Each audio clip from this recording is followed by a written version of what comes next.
ফ্যাক্টরা আমার কাছে মনে হয়েছে যে লাভ স্টোরি, এবং আমি আমার ডিরেক্টর আসিফ চৌধুরীর কাছে খুবই কৃতজ্ঞ যে এত সুন্দর একটা গল্পে আমি কাজ করতে পেরেছি, এবং এই ক্যারেক্টারটার অভিজ্ঞতাটা আমার কাছে একদমই নতুন, কারণ আমি এই ধরনের ক্যারেক্টার আগে কখনো করিনি। আমার কাছে যখন আমি টিজার এবং ট্রেলার দেখছিলাম, আমার মনে হচ্ছিল কবে আসলে রিলিজ হবে, কবে আমি এটা দেখতে পাবো। আমি নিশ্চিত যে বাংলাদেশের অডিয়েন্স এই ফ্যাক্টরার ভিতরে পড়ে যাবে সবাই, যেটা বলতে পারি।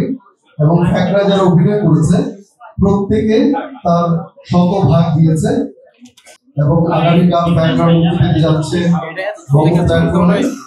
আপনারা সবাই আমাদের সাথে থাকবেন। হ্যালো, আমি গোলাপি, আমি সাউন্ডের গোলাপি, আসিফ চৌধুরীর গোলাপি, ফ্যাক্টর গোলাপি। বাট হ্যাঁ, আমি গোলাপি নেহা। গোলাপি হিসেবে কালকে আপনারা সবাই আমাকে দেখতে পারবেন, বাট গোলাপি নামটা শুনতে যতটা পাবলিক ফেস এবং যেমন মনে হচ্ছে সফট, বাট গোলাপি আসলে এমন না। মেবি আপনারা আমাকে এখানে দেখছেন। একটা প্রোডাকশন এত স্টোভ, এত মানুষের ইনভলভমেন্ট, যে সময়ের মধ্যে দিয়ে যাওয়া, যেভাবে শুটিং করা, এর কোনো কিছুই হয়তো কোনো ম্যাটার করবে না যদি এটা মানুষের কাছে না পৌঁছে। আবার এই ফ্যাক্টরাই আমাদের জীবনের অন্যতম একটা মাইলস্টোন হয়ে থাকবে যদি আপনাদের মাধ্যমে সাধারণ মানুষের কাছে পৌঁছে যায়। একটু পরে আমাদের মূল যে অংশ প্রেস মিট, সেটায় আমরা প্রবেশ করব। তার আগে আমাদের যে টিজার এবং ট্রেলার আছে সেটা আপনারা দেখবেন।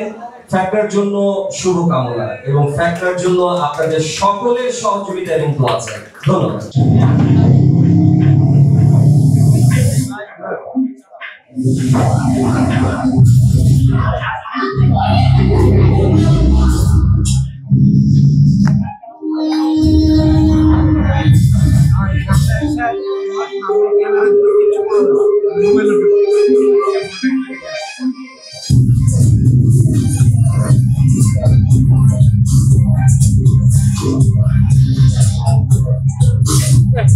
Ha